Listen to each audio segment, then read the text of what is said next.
Oke, saya mulai kembali. Pertama di sini saya ngasih pengantar tentang artikel ini. Saya juga di sana sebagai penulis, jadi saya juga dominan tahu ya. Ada yang chat. Oh iya, pemateri sudah hadir, alhamdulillah. Tapi saya sapa dulu. Saya jadikan co-host ya Mas Akmal.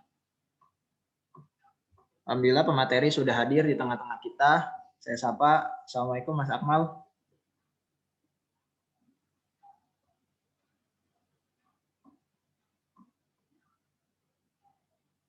Mas Akmal bisa di-unmute. Oke, assalamualaikum. Waalaikumsalam warahmatullahi wabarakatuh.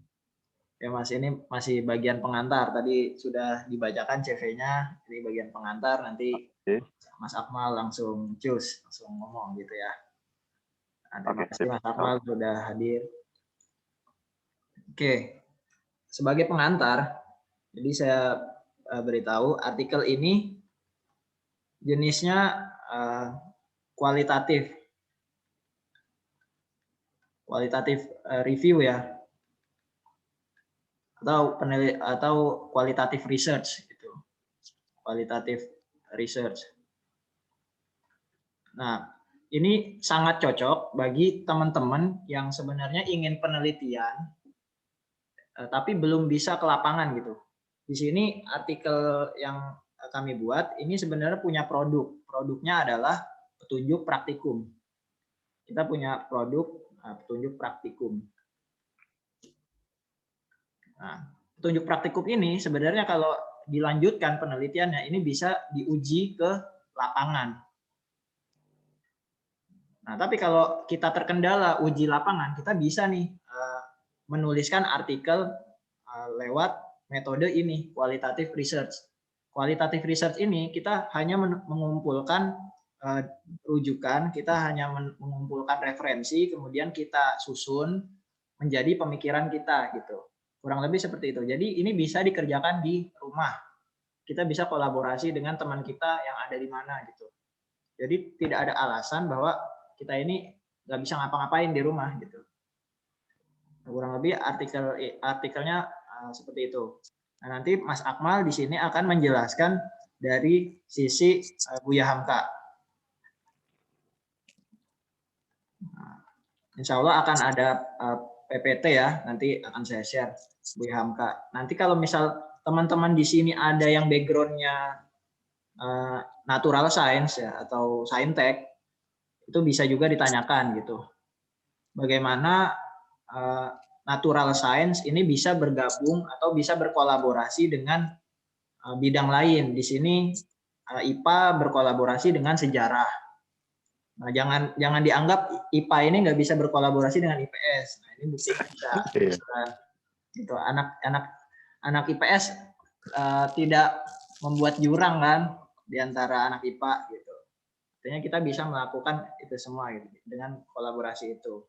Nah, ini akan saya share screen PPT dari Mas Akmal. Sebentar, saya buka dulu filenya.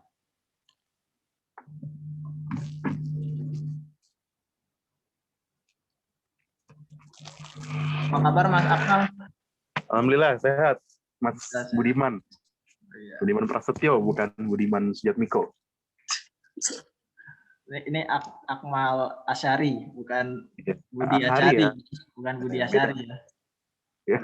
Semoga nanti bisa jadi kayak Pak Budi Asyari ya. Amin. Ahli sejarah juga, ahli sejarah Islam. Ya, amin. Antum semoga jadi penerusnya ahli-ahli kimia dalam Islam. Amin. Ya. Amin. Oke.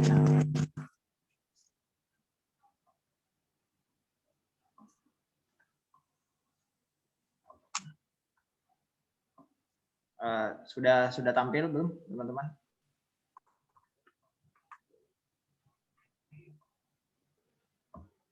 Sudah kelihatan belum Mas Akmal? Sudah. Sudah ya. saya full ya. Oke. Pada Mas Akmal kami persilakan, tafadhol. Oke, baik. Bismillahirrahmanirrahim. Suara saya kedengeran ya? Oke. Kedengeran suaranya?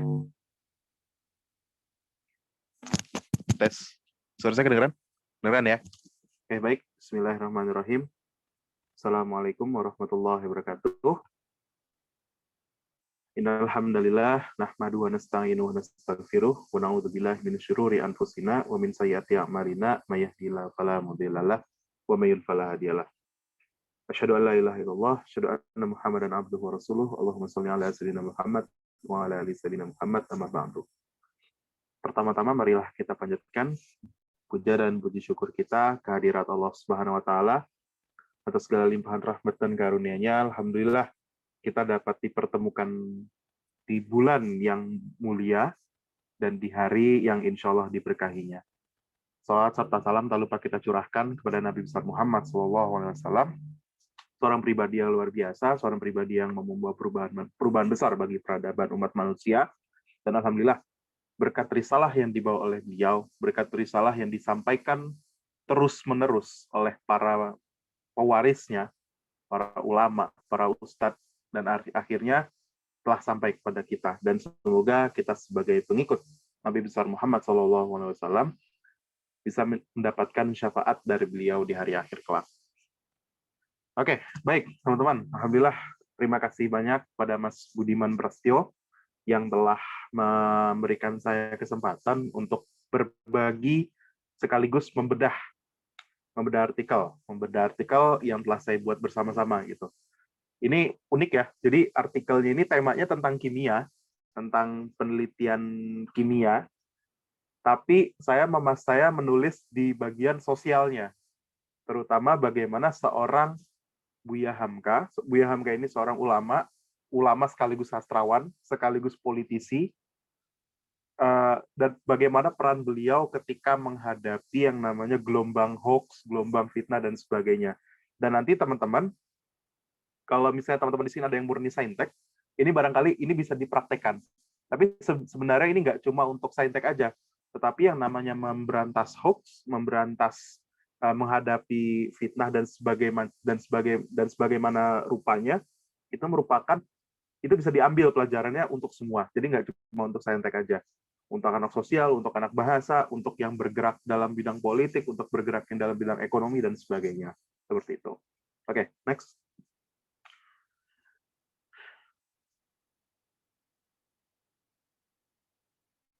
Ya, tentang Buya Hamka nanti akan saya bagi, ini singkat saja ya, jadi karena waktunya hanya 1 jam, jadi nanti saya akan bagi dalam 3 poin ini, dan nanti paling kita sekitar 30-45 menit lah kurang lebih. Nanti sisanya teman-teman kalau ada yang mau pertanyaan dipersilakan. Oke, tentang Buya Hamka.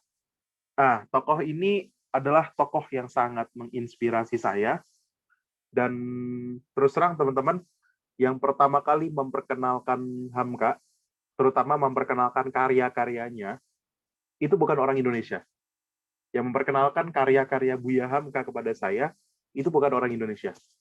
Bukan ustadz ini, bukan ustadz itu, bukan sahabat saya, dan sebagainya. Bukan. Tetapi yang memperkenalkan saya hingga dekat dengan karya-karya beliau, itu justru orang Malaysia. Nanti akan saya ceritakan kenapa bisa alasannya seperti itu. Karena secara historis ada ikatan, secara sejarahnya gitu ya, ada ikatan antara Buya Hamka dengan negeri Malaysia. Bagaimana ceritanya nanti di bagian yang kedua nanti akan saya bahas seperti itu. Yang pertama saya akan biografi singkat, kemudian siapa itu beliau, tokoh apa, beliau itu kenapa kok beliau bisa terkenal dan sebagainya. Kemudian yang kedua, ini yang menarik, bagaimana beliau itu menghadapi gelombang fitnah dan hoax. Baik beliau yang melihat sebuah hoax maupun beliau yang menjadi korban. Seperti itu. Beliau menjadi korban. Dan yang ketiga adalah hikmah. Nah, hikmahnya ini teman-teman bisa aplikasikan dalam berbagai bidang kehidupan. Terutama kalau bagi teman-teman peneliti, nah ini penting nih, bagi teman-teman yang peneliti, ini bisa menjadi salah satu sarana. Apa yang dilakukan Buya Hamka, bisa menjadi salah satu inspirasi buat kita semua. Oke, next. Oke, kita kenalan dulu. Kita berkenalan dulu dengan Buya Hamka. Buya Hamka itu sebenarnya singkatan dari lengkapnya adalah Haji Abdul Malik Karim Amrullah. Dipanggilnya Hamka. Lahirnya di Kabupaten Agam, Sumatera Barat, 17 Februari 1908. Artinya sekarang beliau sudah berusia 113 tahun. Wah, beliau sudah berusia 113 tahun. Nah, beliau ini ternyata bukan orang sembarangan. Beliau ini bukan anak petani, bukan anak pedagang, tetapi beliau adalah anak seorang ulama. Namanya Haji Abdul Karim Amrullah. Atau kalau misalnya pernah dengar namanya Haji Rasul, disebutnya. Haji Rasul. Beliau seorang ulama Minang dan pendiri Sekolah Sumatera Tawalib. Sekolah Sumatera Tawalib ini ya bisa dikatakan pesantren lah. Pesantren di Sumatera Utara, di daerah Sumatera Utara. Buya Hamka pun akhirnya bersekolah juga di situ. Nyantri istilahnya, mondok di sana gitu. Mondok nyantri di sana. Nah, Buya Hamka ini juga seangkatan dengan salah seorang aktivis politisi yang bernama Muhammad Natsir, seorang politisi Masyumi. Nah, ini seangkatan dan beliau sama-sama berjuang di Masyumi pada saat itu. Cuma Buya Hamka lebih banyak bergerak dalam bidang kultural, lebih banyak dalam gerakan dakwah dan sebagainya. Sedangkan kalau Muhammad Natsir, beliau lebih banyak aktif di politik, di Masyumi, di Konstituante, bahkan beliau menjadi seorang Perdana Menteri pertama. Nah, Buya Hamka juga merupakan penulis berbagai buku. Dan salah satu masterpiece-nya adalah Tafsir Al-Azhar yang beliau tulis di dalam penjara ketika tahun 60-an, kurang lebih sekitar tahun 60-an, di penjara oleh rezim Soekarno. Beliau menulis itu, Tafsir Al-Azhar. 30 juz, kelar tuh di penjara. Jadi di penjara benar-benar selesai. Jadi ini salah satu watak orang-orang solih, orang-orang berilmu, walaupun mereka di penjara, mereka tetap berkarya. Nah, teman-teman, semoga kita jangan sampai kita di penjara gitu ya.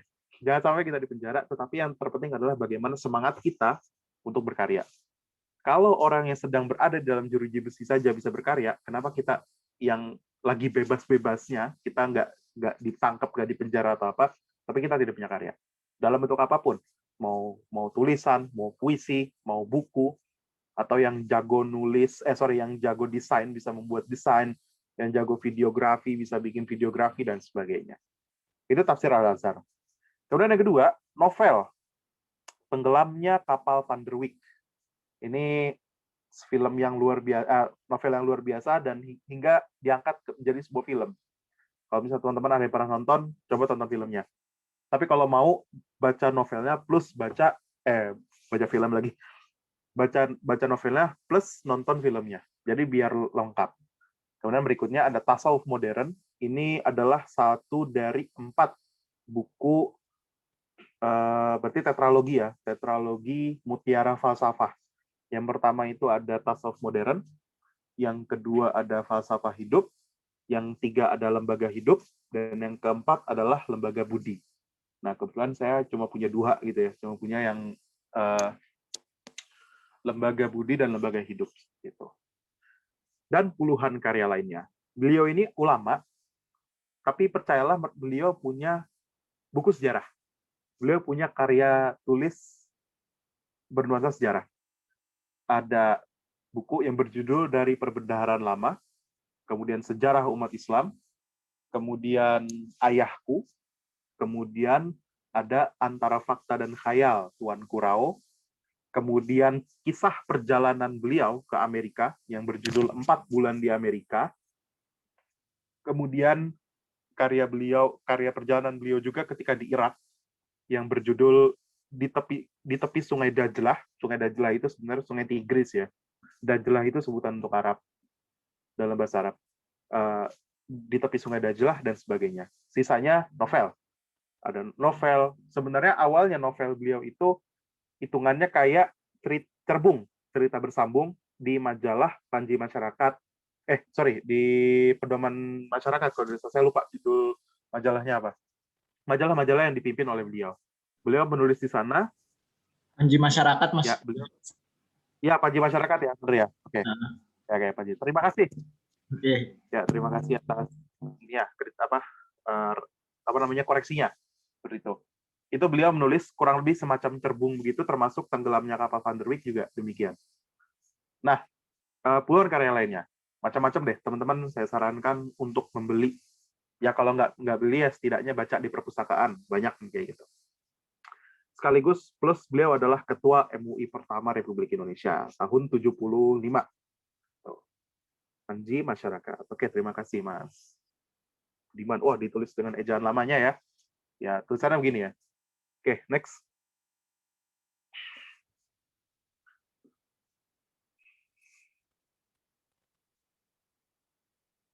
Oke.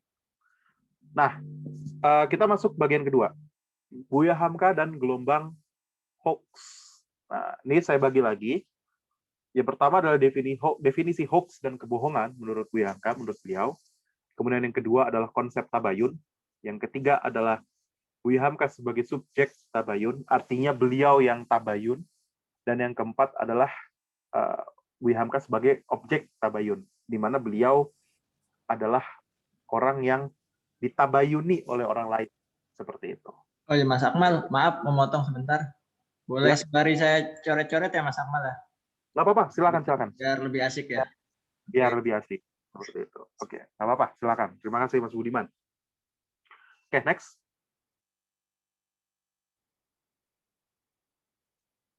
Oke, kita mulai.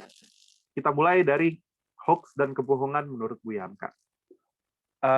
Ini diambil dari kitab Tafsir Al-Azhar, serta salah satu buku yang berjudul, sorry saya nengok-nengok ini sambil lihat buku ya, karena bukunya Buya Hamka saya pisahin ke rak sendiri, yang berjudul Bohong di Dunia. Ya, Bohong di Dunia, terbitan tahun 2017. Nah, jadi Buya Hamka itu mengatakan seperti ini. Dalam bukunya, beliau bilang, perkataan manusia, tindakan manusia, itu bisa berisi kebenaran dan kebohongan. Jadi kalau misalnya saya ngomong begini, bisa jadi itu mengandung kebenaran dan kebohongan.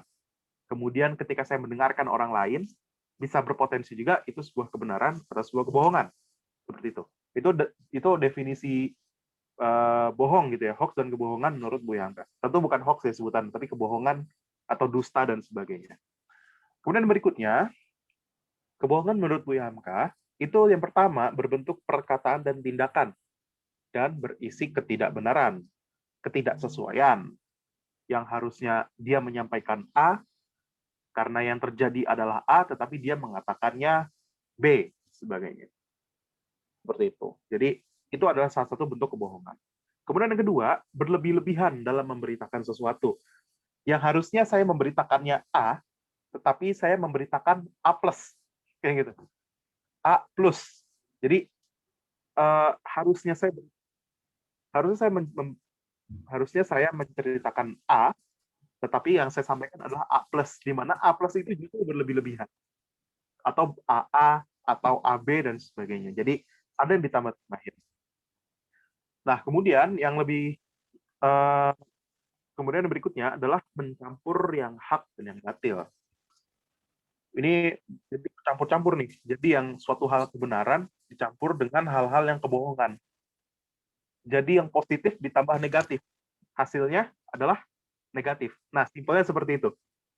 Kalau misalnya dalam matematika ya, minus plus minus gitu ya.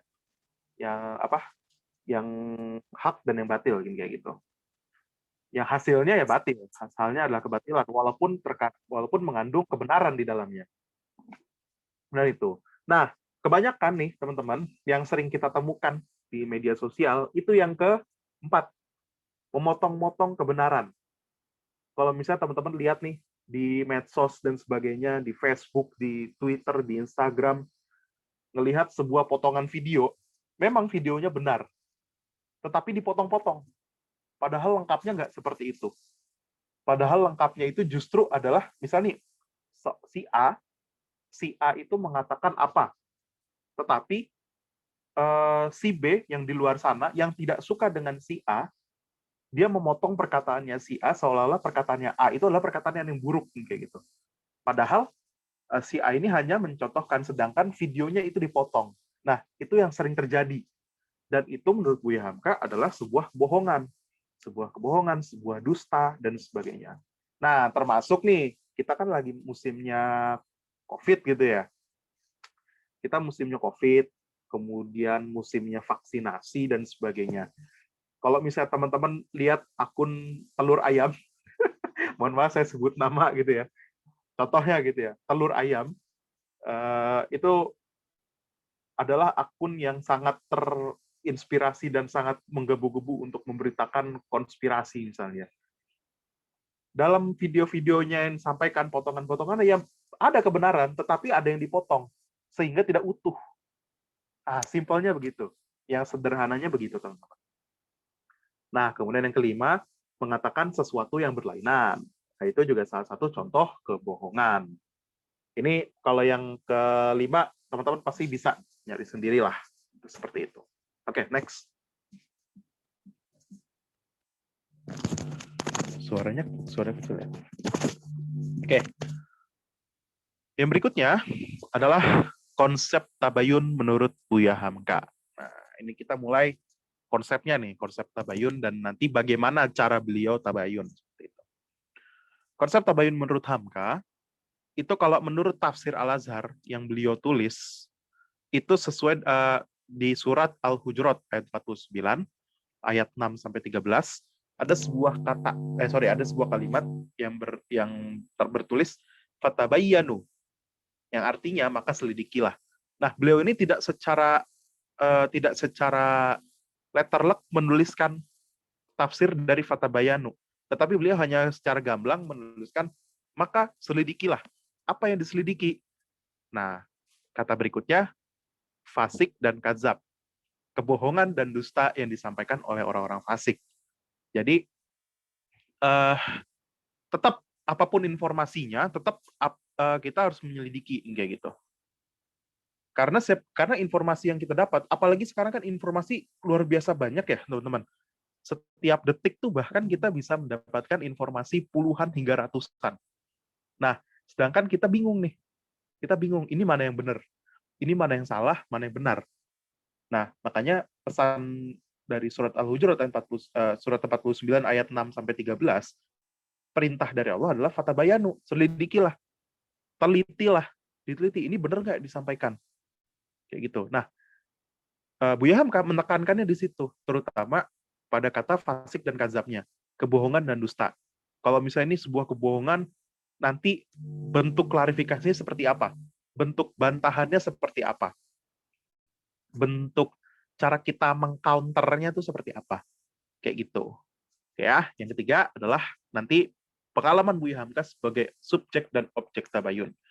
Betapa beliau kalau sebagai subjek tabayun, beliau melihat sebuah fenomena di masyarakat, melihat sekelompok orang yang dirasa menurut masyarakat meresahkan dan sebagainya, kemudian kurang lebih menyimpang dari agama, itu beliau teliti, beliau selidiki. Benar nggak yang disampaikan masyarakat? Hingga pada akhirnya beliau menyatakan, yang ini adalah sebuah kebenaran, yang ini adalah sebuah kebohongan. Yang ini adalah benar, yang ini adalah dusta. Beliau menyelidiki sampai segitunya. Karena beliau mengamalkan fatabayanu. Nah, gitu. Ya nanti di riset-riset ilmiah, riset-riset sains, yang nature science, kemudian social science juga sama. Kita menyelidiki seperti itu.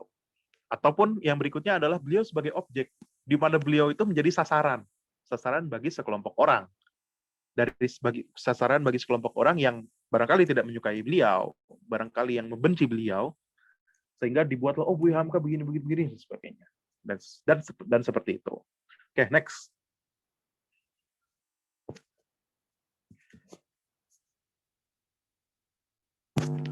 Oke,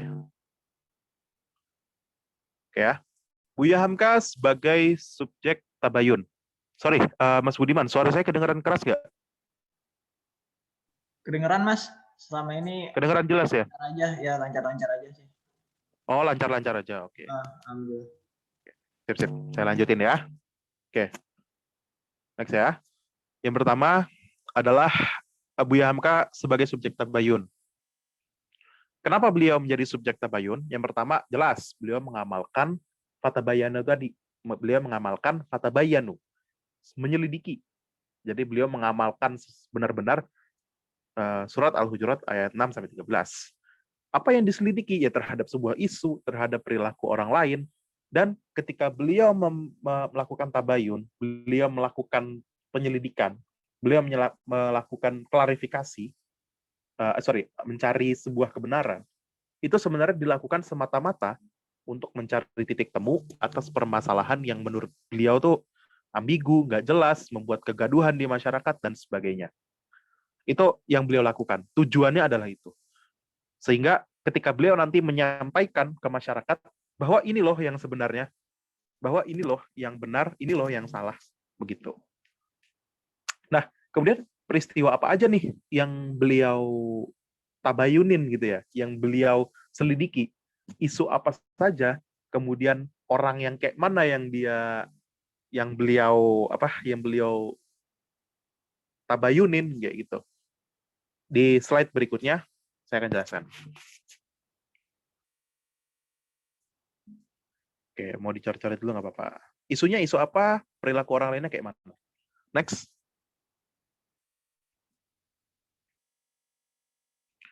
Nah, ada beberapa peristiwa yang saya catat gitu ya, yang saya catat beliau sebagai subjek tabayun, sebagai orang yang menyelidik, orang yang berupaya untuk tabayun terhadap sebuah isu.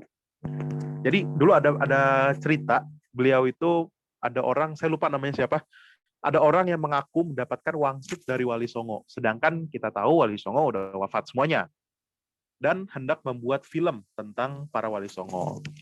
Nah, penyelidikan Buya Hamka itu beliau menggunakan dengan pendekatan tasawuf. Pendekatan tasawuf. Karena kalau misal ini wangsit dari Wali Songo. Sedangkan kita tahu Wali Songo itu meninggal dunia, gitu ya. Sehingga beliau menggunakan pendekatan tasawuf. Padahal beliau ini aslinya bukan orang yang sangat terlalu dalam concern dengan tasawuf, tetapi beliau paham tentang tasawuf. Nah, beliau datang ke orang itu, kemudian orang itu bercerita dan sebagainya, dan titik tengahnya adalah beliau mempersilahkan orang tersebut untuk membuat film tentang Wali Songo, tetapi tolong dibuat sesuai dengan kaidah-kaidah sejarah yang ada, dengan tulisan-tulisan sejarah yang sudah ada. Kayak gitu.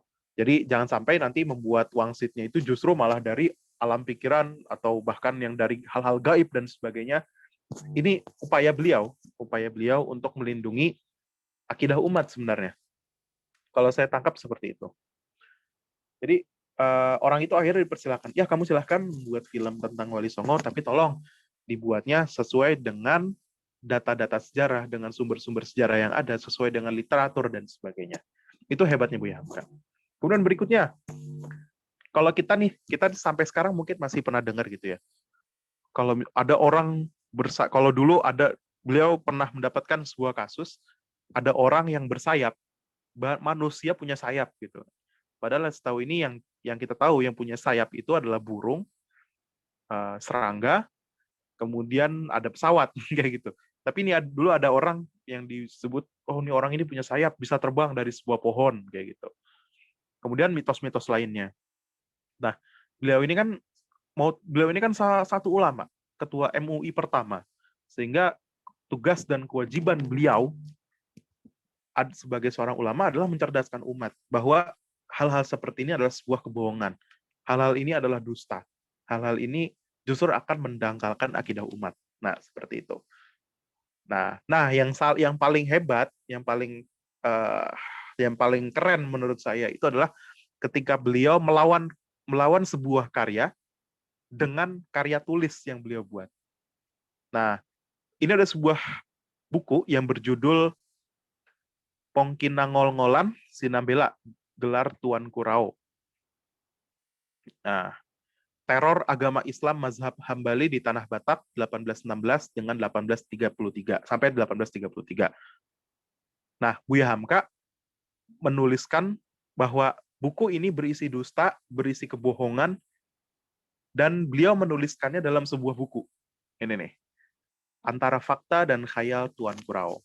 Jadi, seorang penulis yang bernama Mangaraja Onggang Parlindungan ini menuliskan buku Tuan Kurau yang teror agama Islam masa Bali, itu menyatakan bahwa di tanah Batak pada saat itu terjadi pembantaian terhadap orang-orang Batak oleh orang-orang Muslim yang dipimpin oleh seorang ulama namanya Tuan Kurau. Dan sebenarnya yang dituliskan oleh M.O. Parlindungan ini hanya dari satu sumber. Sedangkan Buya Hamka membantahnya itu dengan melibatkan sumber-sumber lain. Sumber-sumber asli dari tanah Batak, sumber-sumber dari Belanda, sumber-sumber dari Arab, dan sumber-sumber Melayu. Seperti itu. Jadi beliau ini membantahnya dengan cara elegan. Ketika ada sebuah karya yang dirasa merugikan banyak orang, akhirnya beliau teliti, ternyata wah ini tidak sesuai nih. Buku yang dituliskan oleh M.O. Parlindungan ini nggak sesuai. Akhirnya beliau menuliskan buku Antara Fakta dan Khayal Tuan Kurau, yang isinya membantah semua klaim dari buku yang telah dituliskan, kayak gitu ya. Buku yang telah dituliskan oleh M.O. Parlindungan. Dan sekarang sepertinya tidak terlalu ini ya. Sekarang nggak banyak orang yang tahu. Mungkin banyak banget yang tidak, banyak orang yang belum tahu bahkan bahwa pernah terjadi apa yang namanya perang dalam tanda ketik ya, perang karya antara karya satu dengan karya yang lainnya, saling berbantah-bantahan gitu. Tetapi seingat saya buku Antara Fakta dan Khayal Tuan Kurau ini tidak ada bantahannya, belum ada bantahannya sama sekali. Jadi kebanyakan orang hanya menuliskan bagaimana perang argumentasi antara M.O. Parlindungan dengan bukunya, dengan Buya Hamka yang membantah melalui bukunya. Nah ini salah satu poin penting yang bisa kita ambil pelajarannya dari sosok Buya Hamka. Oke, next. Berarti nggak dibantah ulang ya Pak? Sejauh ini belum menemukan ada bantahannya lagi. Misalnya dari orang lain atau apa itu belum ada. Jadi sejauh ini masih buku Antara Fakta dan Khayal Tuan Kurau ini ya masih lebih ini ya, lebih mutakhir lah. Kurang lebih karya yang lebih mutakhir seperti itu. Referensi juga lebih benar, karena level referensinya lebih lengkap, lebih bisa dipertanggungjawabkan seperti itu. Next. Nah, kemudian Hamka sebagai objek tabayun. Nah, Buya Hamka berada dalam posisi sebagai pihak yang diserang dalam berbagai isu, termasuk fitnah, kebohongan, dusta yang diberitakan oleh orang lain. Nah, kasusnya apa aja nih? Nah, ini lebih banyak lagi sebenarnya. Cuma saya ambil yang paling terkenalnya deh. Next ya. Next, sorry. Oke. Beberapa peristiwa beliau menjadi subjek tabayun. Nah, yang pertama itu tahun 40-an, 42, antara 42 sampai 45, era pendudukan Jepang, Buya Hamka pernah dituduh mendapatkan beras dari gubernur pendudukan Jepang. Padahal sebenarnya beliau tidak mendapatkan apa-apa gitu. Bahkan cenderung beliau anti terhadap Jepang gitu. Tapi yang isu yang berkembang di masyarakat pada saat itu demikian. Sehingga dan setahu saya itu belum terbukti, tidak terbukti itu sebuah, jadi ini hanya sebatas fitnah dan hoax saja gitu kan, kebohongan. Cuma sayangnya beliau tidak mengklarifikasi itu sehingga berlarut-larut, tetapi beliau tulis dalam beberapa bukunya, kalau nggak salah antara Tafsir Al-Azhar atau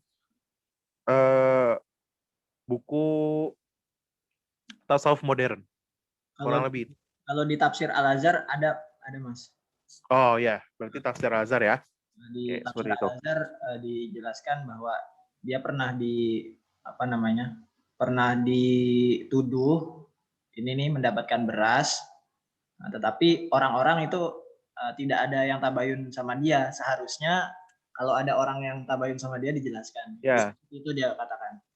Iya, seperti itu. Harusnya kalau misalnya orang yang nggak ini ya, misalnya nggak mungkin lah Hamka kayak gitu. Harusnya klarifikasi ke yang beliau, tabayun ke beliau. Tapi faktanya itu dibiarkan berlarut-larut. Nah, yang kedua saya ambil yang terakhir aja deh. Kemudian dituduh sebagai orang yang pro Malaysia saat konfrontasi Indonesia-Malaysia. Mungkin teman-teman pernah dengar istilah Ganyang Malaysia. itu tahun 62. Nah, Buya Hamka ini sebenarnya adalah orang yang dekat dengan orang-orang Melayu. Karena karena ini ya, orang-orang di Sumatera Barat itu salah satu tempat perantauan ya adalah di Malaysia, tepatnya di Negeri Sembilan. Negeri Sembilan ya kalau tidak salah. Saya dapat info dari teman-teman yang orang Malaysia demikian gitu. Nah, mereka itulah yang memperkenalkan saya dengan karya-karya Hamka. Justru orang Malaysia, bukan orang Indonesia yang memperkenalkan saya dengan karya-karya Hamka. Nah, salah isu, wah Hamka kontref. Oh, kontref itu kontra revolusi. Sedangkan revolusi itu adalah jargon yang selalu dikeluarkan oleh Paduka yang Mulia, Soekarno, dan juga Partai Komunis Indonesia, Partai Nasionalis Indonesia, dan sekutunya, kayak gitu. Oh, Hamka kontra revolusi, Hamka pro Malaysia, antek Inggris, dan sebagainya. Itu tuduhan-tuduhan itu luar biasa, gitu ya. Hingga pada akhirnya, beliau juga dituduh sebagai kelompok makar, akhirnya dipenjara pada era 60-an. Partai Masyumi dibubarkan, kemudian organisasi himpunan mahasiswa Islam itu diupayakan untuk dibubarkan oleh orang-orang PKI dan sebagainya. Dan akhirnya Buya Hamka mendekam di penjara. Beliau mendekam di penjara, tetapi dalam penjara beliau membuat sebuah pelita baru untuk umat. Apa itu? Kitab Tafsir Al-Azhar. Juz 1 sampai juz 30. Full 30 juz beliau tafsir di sana. Dan salah satu isinya juga ada ketika beliau dituduh, beliau dihina di penjara. Termasuk salah satunya adalah tasawuf modern. Kayak gitu. Nah, yang menarik adalah ketika yang paling menarik di antara kisah-kisah Buya Hamka ketika beliau menjadi sasaran fitnah, sasaran hoax, dan sebagainya, itu ketika karya beliau yang paling monumental, yang paling terkenal, yaitu tenggelamnya kapal Van der Wijk, itu dituduh plagiat oleh sastrawan yang berafiliasi pada Lekra. Lekra itu Lembaga Kebudayaan Rakyat, salah satu organisasi anak dari Partai Komunis Indonesia, melalui harian Bintang Timur. Nah, saya ada seorang yang bernama Abdullah SP, tetapi banyak orang yang menyatakan bahwa Abdullah SP itu sebenarnya adalah nama lain dari Pram. Pram itu adalah pembina, kalau saya pemretnya harian Bintang Timur. Beliau menuliskan itu menyerang bahwa ini plagiat dari karya Al-Majdalin, novel Al-Majdalin karya Al-Manfaluti. Manfaluti itu novelis dari Mesir. Nah, itu luar biasa. Beliau dituduh, dihina, dan sebagainya. Tapi pada akhirnya beliau diam, beliau nggak ngomong macam-macam. Tapi yang membela adalah teman-temannya. Ada HB Yasin, Gunawan Muhammad, dan sebagainya. Beliau dibela oleh teman-temannya. Dan sebenarnya untuk yang kasus plagiat ini, berhubung tenggelamnya kapal Van der Wijk ini kan novel terkenal, ditambah lagi Buya Hamka itu adalah tokoh Muhammadiyah, tokoh Masyumi, sehingga menjadi sasaran empuk bagi orang-orang Lekra maupun PKI untuk menyerang beliau. Jadi kalau menurut HB Yasin itu salah satu sastrawan Indonesia juga, sebenarnya ini bukan ranahnya, udah bukan murni ilmu sastra lagi, tetapi udah ranahnya politik. Jadi misalnya berhubung Buya Hamka itu orang Masyumi, akhirnya diserang. Lekra itu jelas-jelas adalah Underbau. Underbau itu organisasi anak dari Partai Komunis Indonesia. Ini kasus yang ini sangat menarik. Dan sampai sekarang mungkin kalau teman-teman yang aktif di dunia sastra itu pasti itu luar biasa.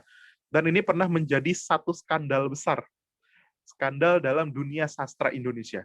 Tahun 62, 63, 62 sampai 65. Tetapi isu itu meredup setelah G30S PKI tahun 1965.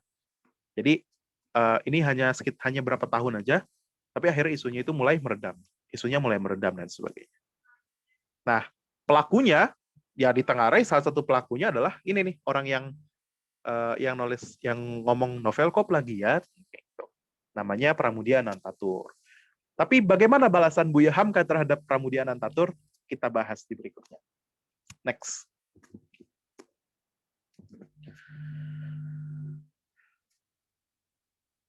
Oke, hikmah. Yang pertama, saya nggak detail ya, saya nggak detail menjelaskan, nanti saya jelaskan melalui oral saja. Hikmah dari kisah Buya Hamka. Yang pertama, ketika mendapati sebuah informasi, cari tahu kebenarannya. Makanya teman-teman kalau misalnya main medsos tuh tahu ada yang namanya Mavindo, Masyarakat Anti Fitnah Hoax Indonesia, itu ada Indonesia Tanpa Hoax dan sebagainya. Itu karena itu menjadi salah satu upaya kita untuk mencari tahu sebuah kebenaran dari sebuah informasi. Jadi ketika mendapatkan informasi, jangan telan-telan mentah. Misalnya, vaksin COVID-19 itu ada chipnya. Bener apa enggak gitu. Padahal logikanya chip itu kan pasti bentuknya kelihatan lah. Sedangkan kalau vaksin itu kan bentuknya cair. Itu dari logika aja sebenarnya udah nggak mungkin. Atau misalnya, wah ini COVID nih buatan lab kayak gitu.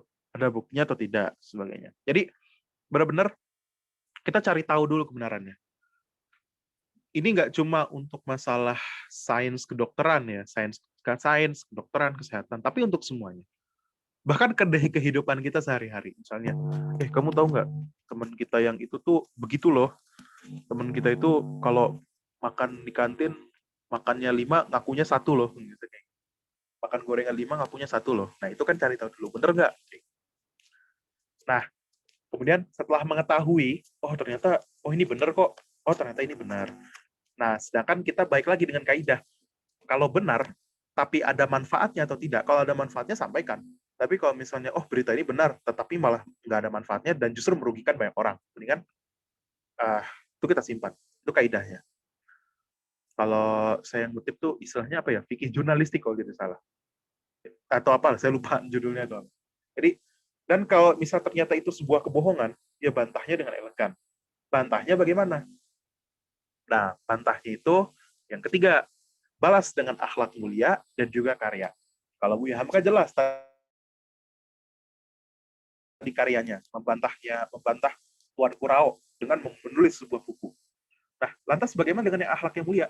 Nah, ini saya ceritakan kisah Buya Hamka setelah dituduh plagiat oleh Lekra, yang mana itu adalah Pram pelakunya. Salah satu pelakunya adalah Pram. Setelah Pram itu setelah berlama-lama nih, sekitar tahun 70, 80-an, tiba-tiba ada 2 orang pasangan muda-mudi, itu datang ke rumahnya Buya Hamka. Ayah saya menyuruh saya untuk datang ke Buya. Soalnya calon suami saya ingin masuk Islam dan belajar Islam. Gitu. Setelah tahu nama anak perempuan itu ada turnya, Toer tulisannya ya, ada turnya, saya lupa nama anaknya siapa, ternyata itulah anaknya dari anak dari Pramudia Nantatur. Buya Hamka, kalau kita habis digituin gitu, ngapain lu udah fitnah segala macam. Tapi Buya Hamka enggak. Oh ya, silahkan kalau mau belajar mulai silahkan syahadat, belajar sholat, belajar ngaji dan sebagainya. Kalau menurut para tokoh zaman sekarang gitu ya, itu merupakan salah satu cara Pram untuk meminta maaf kepada Buya Hamka yang dulu pernah memfitnahnya kayak gitu. Itu akhlak mulia yang pertama. Yang kedua, setelah beliau dipenjara oleh rezim Soekarno pada tahun 60-an, tahun 65 beliau bebas. Tahun 65, 66 itu beliau bebas. Karena mengingat kejatuhan dari Orde Lama, bangkitnya Orde Baru. Kayak gitu. Nah, beliau ini tiba-tiba didatangi oleh sekelompok orang, sekitar 2 atau 3 orang, pengawal pribadi. Bapak Hamka, Bapak menyuruh kami untuk memberikan surat. Dan ternyata isi suratnya adalah permintaan dari Presiden Soekarno yang sedang sekarat kalau beliau hanya mau disolatkan oleh Buya Hamka. Padahal kita tahu Soekarno dan para pengikutnya itu luar biasa. Hinaannya kepada Hamka itu bagaimana? Hamka dicap kontra revolusi, dipenjara, tetapi setelah menjelang akhir hayat dari Soekarno, Buya Hamka nggak mengingat kesalahan yang dibuat oleh Soekarno dulu. Udahlah, akhirnya beliau datang, dan akhirnya ketika Soekarno meninggal, salah satu yang menyolatkan adalah Buya Hamka. Nah, itu merupakan salah satu akhlak mulia yang bisa kita teladani. Jadi nih, kalau misalnya ke depan kita menemukan suatu atau menjadi sasaran bagi orang yang tidak suka dengan kita, yang pertama, kalem. Ini yang Buya Hamka lakukan tuh kalem. Kalau yang menyerang pribadinya, beliau tuh santai. Tapi ketika ada yang menjelekkan Islam, kemudian menghina agama dan sebagainya, beliau adalah orang di garda yang paling depan. Ya, salah satunya tadi yang Tuan Kurau. Tapi ketika beliau pribadinya itu, ya beliau diam. Justru yang membelanya adalah teman-temannya. Yang membela adalah teman-temannya, bahwa ini bukan plagiat, ini hanya serangan politik dan sebagainya. Bukan lagi murni kritik terhadap sastra, tetapi adalah serangan pribadi, karena Buya Hamka adalah sosok politisi, salah satu sosok ulama Muslim yang terkenal pada saat itu, sehingga pada akhirnya isu itu mulai redup, dan sekarang sepertinya tidak banyak orang yang membahas. Ya paling hanya orang yang mereminder saja, yang mengingat-ingat bagaimana peran Buya Hamka dan sebagainya. Mungkin itu. Oke, barangkali itu teman-teman yang dapat saya sampaikan. Kalau misalnya ada pertanyaan, dipersilahkan. Kurang lebihnya mohon maaf. Assalamualaikum warahmatullahi wabarakatuh. Waalaikumsalam warahmatullahi wabarakatuh. Masya Allah, pemaparan dari Mas Akmal ya. Tadi bagaimana Buya Hamka ini ketika dituduh gitu kan, apa yang terjadi, apa yang dilakukan Buya Hamka, beliau tetap sabar apabila tuduhan itu hanya untuk pribadinya aja. Bahkan tadi ketika dia didatangi oleh tadi namanya Astuti, Mas. Oh iya. Astuti Anantatur. Ya, itu. Saya lupa Ini namanya. anaknya Pramudia Anantatur datang bersama calon suaminya bernama Daniel Setiawan. Nah, ketika itu Pak Daniel ini kan mualaf, ingin diajarkan oleh Buya Hamka gitu, belajar Islam. Padahal Buya Hamka sudah tahu bahwa si Bu Astuti ini anaknya Pramudia Anantatur, tapi beliau karena menghargai ini belajar Islam ngapain gitu kan, ditolak-tolak gitu. Dia nggak ngingat-ngingat apa namanya tuduhannya bahwa karyanya plagiat gitu kan, kayak melupakan aja gitu, kayak bukan orang biasa gitu. Coba kalau kita di posisi kayak gitu kayaknya beda lagi ya Mas ya. Wah, kalau kita digituin misalnya, kita nulis buku, kita udah capek-capek mikir gitu kan, misalnya kita udah capek-capek mikir, udah pusing-pusing ngerjainnya 24/7 24/7, 24 jam full selama sepekan, berbulan-bulan, udah capek, udah promosi kemana-mana, udah ngejual, tiba-tiba ada yang ngomong, lu plagiat, kayak gitu. Kamu plagiat, dasar kamu plagiat, kayak gitu.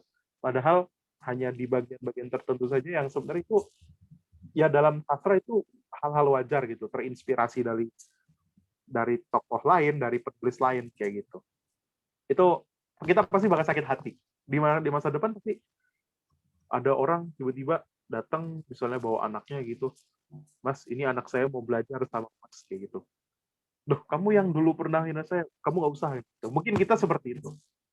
Mungkin kita akan seperti itu. Tapi Buya Hamka adalah salah satu teladan yang benar-benar harus ditiru, luar biasa, lembutnya luar biasa,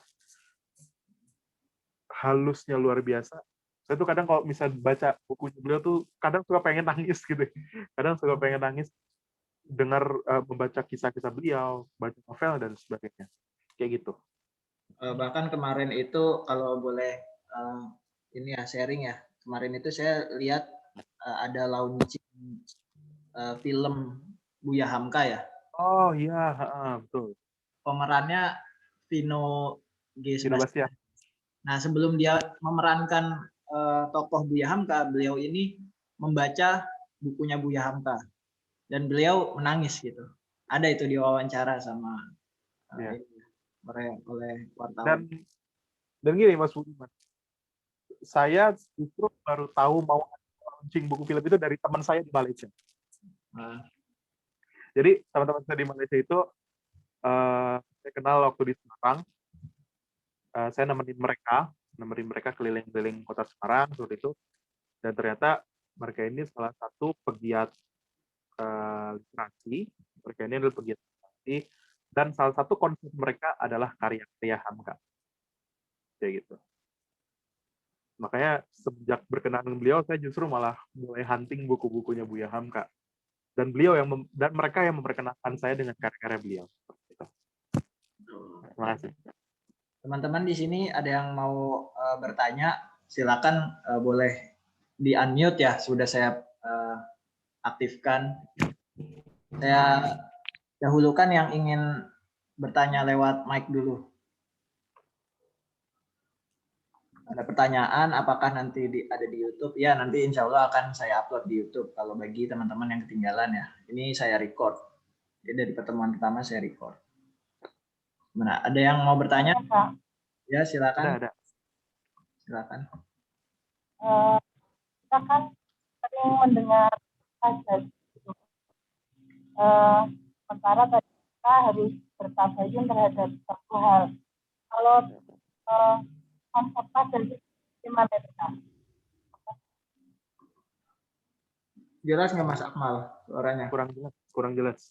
Ya sama di saya juga kurang jelas. Mungkin bisa diketik Kak penjelasannya. Diketik lagi. Tadi mungkin sinyalnya Kak. Yes, putus-putus suaranya.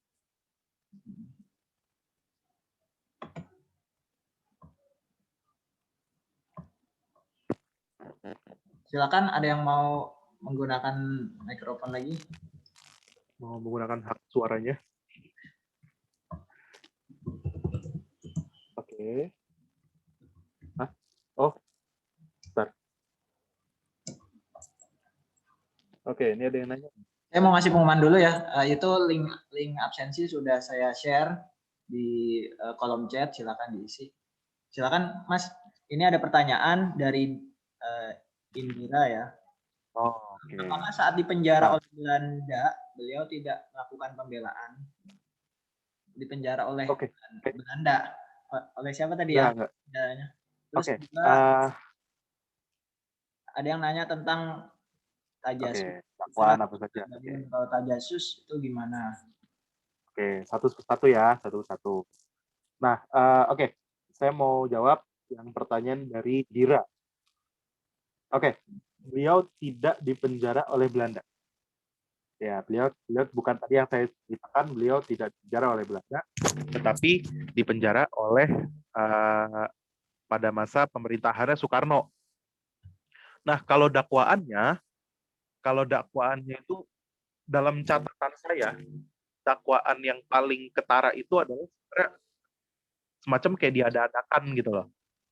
Makar, pemberontak dan sebagainya. Mengingat beliau itu kan dulu orang Masyumi, dari Partai Masyumi. Sedangkan Partai Masyumi itu sempat tertuduh terlibat dalam PRRI tahun 1950. Tahun 50-an lah. Jadi kalau dakwaan pastinya saya belum menemukan tulisannya gitu. Cuma memang yang beredar dalam buku-buku sejarah, dalam peristiwa-peristiwa sejarah ya beliau dituduh karena makar terhadap negara. Dibilang pemberontak, dicap sebagai kontrarevolusi. Padahal sebenarnya intinya satu, beliau sedang berseberangan dengan Soekarno. Intinya seperti itu. Jadi dakwaannya kayak macam dibuat-buat lah. Kayak gitu.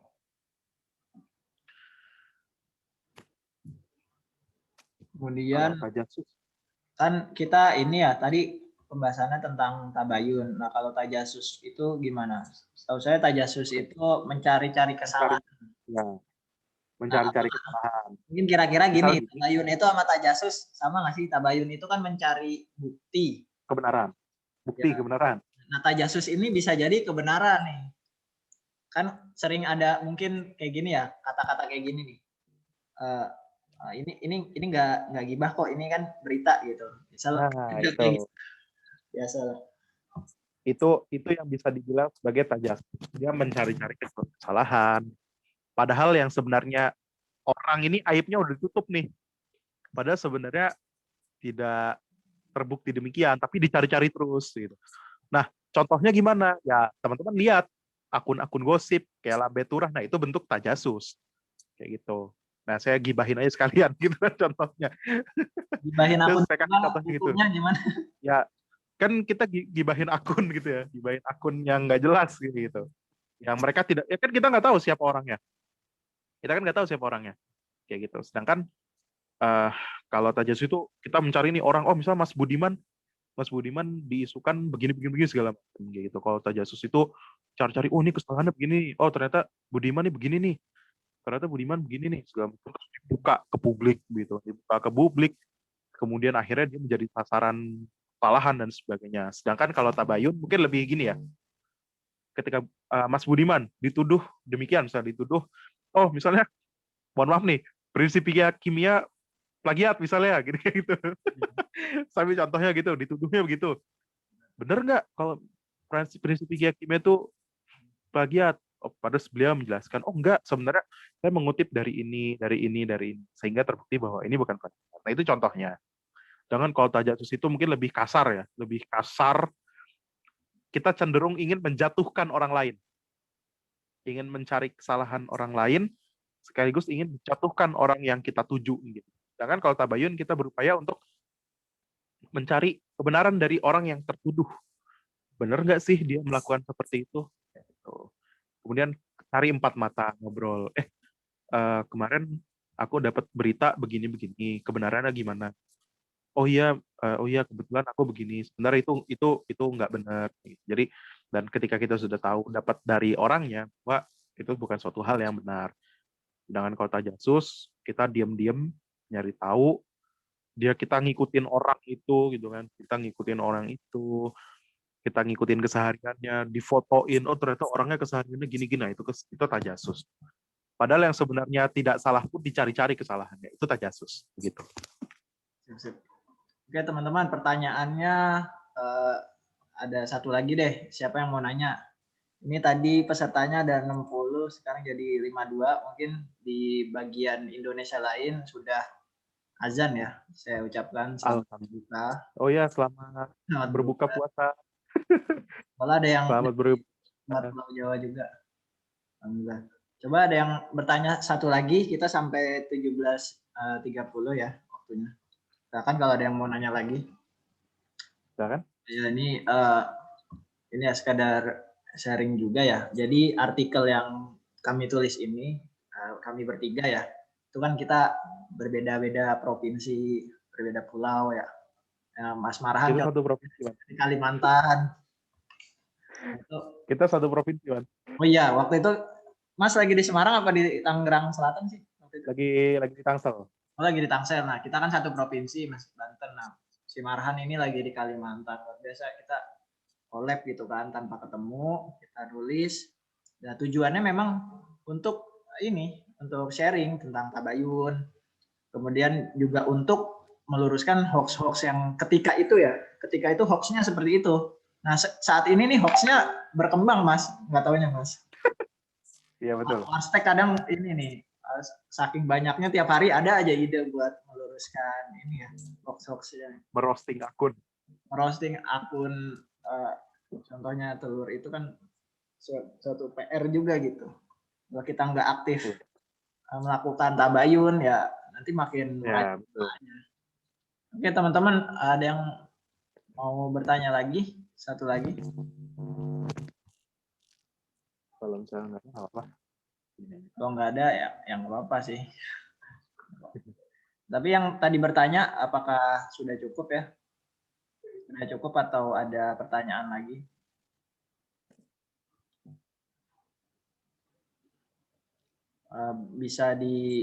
Mungkin bisa dibaca artikel dari kita ya di JEC Journal Education Chemistry. Waktu itu kita nulis artikel, kita submit di sana, kemudian direview oleh dosen UIN Salatiga. Nih kalau yang mau baca open access gratis. Insya Allah cukup. Alhamdulillah. itu ya yang mau baca artikelnya. Silahkan. Saya mau tanya-tanya tentang petunjuk praktikum. Nah, ini saya juga saya gunakan ketika saya ngajar. Saya juga lagi menyusun juga petunjuk praktikumnya sehingga nanti akan lengkap gitu dari kelas 10 sampai kelas 12. Kan kalau kimia ini dipelajari di SMA.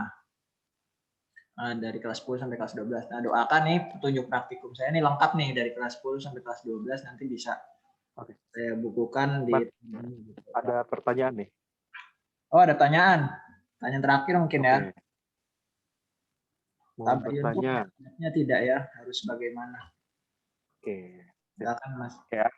Nah, yang pertama tabayun pasti harus wajib banget mesti kudu ada adabnya. Jadi lengkap ya. Jadi memang harus ada adabnya.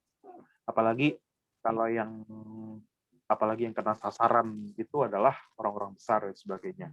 Kayak gitu. Jadi ya adabnya dengan halus kayak gitu. Ya kita nggak usah nyari orang-orang besar dulu deh. Kita ke teman dulu deh misalnya.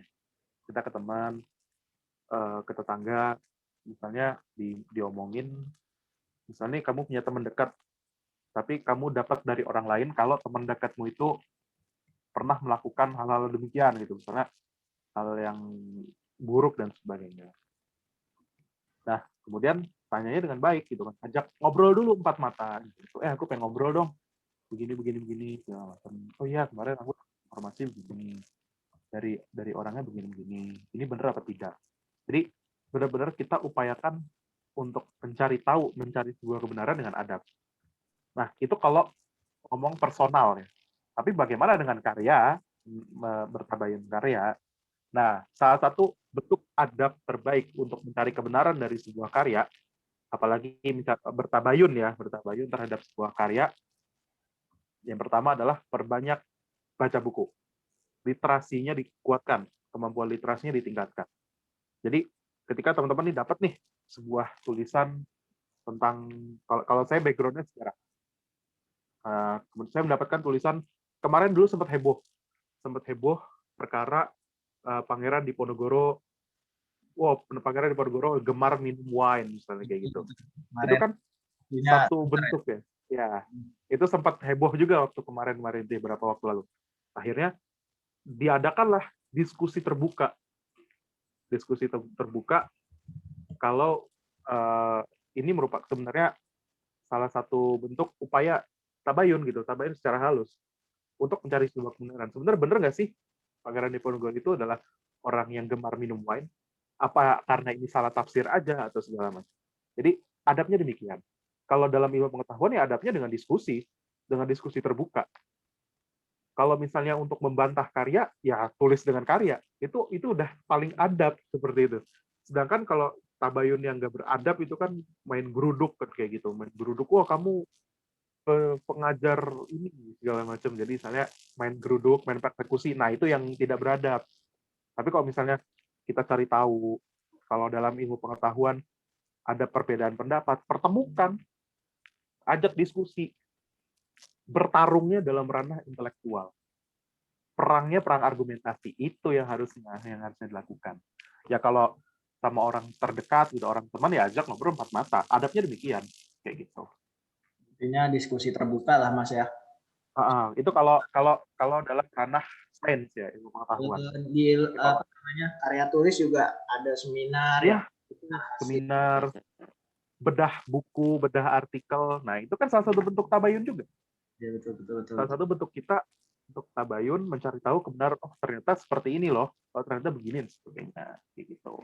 Oke, sip. Ya, sekian. Oke, tadi itu pertanyaan terakhir ya. Boleh ya Mas ya, mengenai adab tabayun.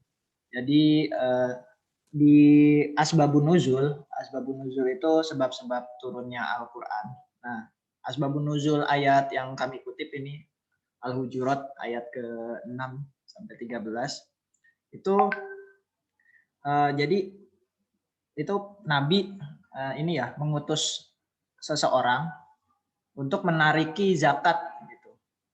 Nah, jadi Nabi mengutus seseorang untuk menariki zakat. Tolong itu Bani sana tarikan zakatnya. Nah, orang yang tadi jalan yang diutus Nabi itu dia itu belum sampai tempatnya udah balik arah gitu, udah suuzon gitu sama orangnya yang akan ditarikan zakat itu.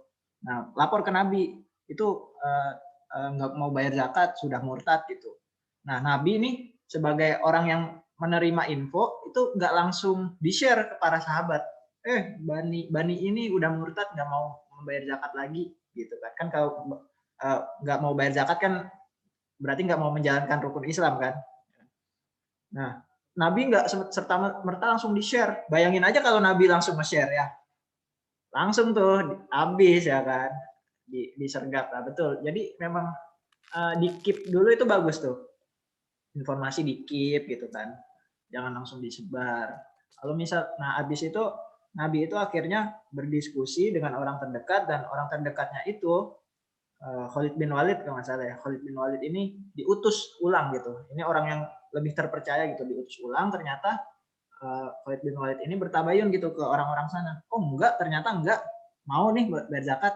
Nah, berarti yang awal tadi itu hoax. Itu kita tulis di artikel kita tuh, ada di situ asbabun nuzulnya ya. Kita kutip dari tafsir Al-Azhar dan tafsir Asy-Sya'rawi. Nah gitu teman-teman. Ada yang DM saya izin lab ya, selamat berbuka puasa. Alhamdulillah. Ini di sini di Tangerang juga kayaknya mau buka puasa nih Mas ya. Oke. Ya 20 menit lagi lah. Oke. Di sini sampai 17.30. Oke Mas, ini tinggal 2 menit lagi. Pertanyaan terakhir udah, silakan di closing statement Mas. Oke, baik. Ya, karena sudah masuk penghujung agenda kita pada sore hari ini,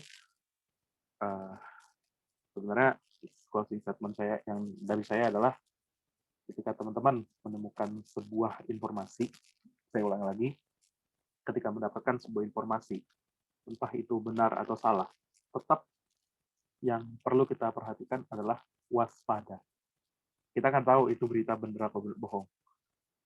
Ya cukup tahu aja lah, cukup tahu bahwa oh ternyata ada informasi ini, ya udah cukup tahu aja. Teman-teman, kalaupun teman-teman ragu, sebaiknya tidak usah disebarluaskan.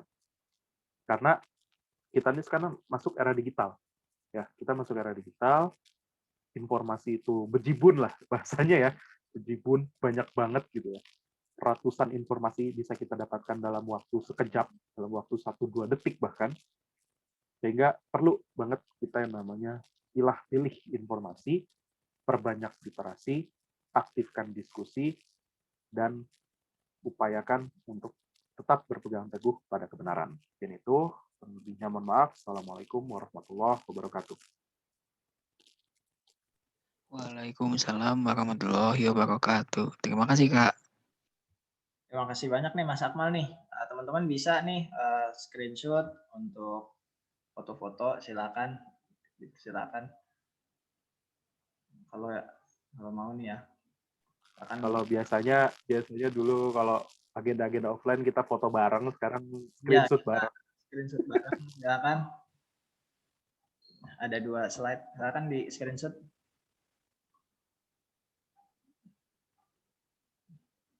Oke, terima kasih teman-teman yang udah hadir di sesi kedua ini. Sesi pertama kemarin ada 60 orang juga, sesi kedua juga ada 60 orang gitu. Jadi memang ada ininya ya, ada room gitu. Ada yang milih diskusi 1, ada yang milih diskusi 2. Nah, besok ini pertemuan selanjutnya diskusinya praktek nih, lebih ke praktek ya. Kita bikin sebuah video, nanti videonya saya kasih contoh, saya upload di grup. Videonya video media pembelajaran. Oke, saya screenshot dulu. 1, 2, 3.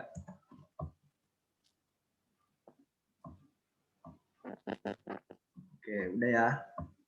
Lagi dong. Lagi. 2,